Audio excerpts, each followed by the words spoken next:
Hey everyone, Mr. Sujano here. We've got some pretty big news from RPCS3, the PlayStation 3 emulator. Let's get started. Alright, to kick things off, over time emulators get better and better, and RPCS3 is no exception to that. The other day they tweeted out, "We're delighted to announce that RPCS3 now has a total of 0 games in nothing status. This means that all known games and applications at least boot on the emulator, with no ongoing regressions that prevent games from booting. We look forward to emptying out Loadable 2. If you head on over to the RPCS3 website, take a look at their Compatibility tab. You can get the most up-to-date version of what games work with RPCS3 and what don't. And if we take a look at this list, nothing is sitting at 0%. Loadable, that's sitting at 0.19% that they hope to clean up soon.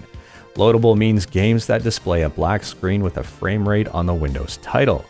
And if you click on Loadable here, you can see those 6 games that are causing issue. The next category here is Intro. 5.75% of games don't make it past the main menu.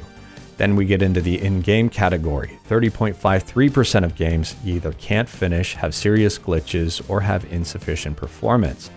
And then the top tier category here, Playable. That's 63.53%, which is quite a bit. Games that can be completed with playable performance and no game-breaking glitches. Now this is huge news for RPCS3. The emulator is technically not that old yet in terms of emulation standards, but the developers have accomplished quite a bit.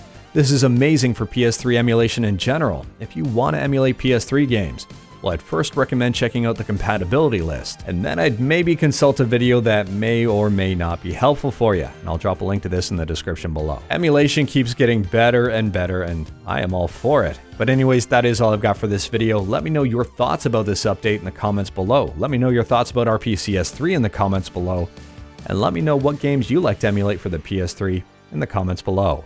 If you like this video, leave a like. If you didn't like this video, leave a like. Hit that subscribe button, check out my other videos. Thank you everyone, take care.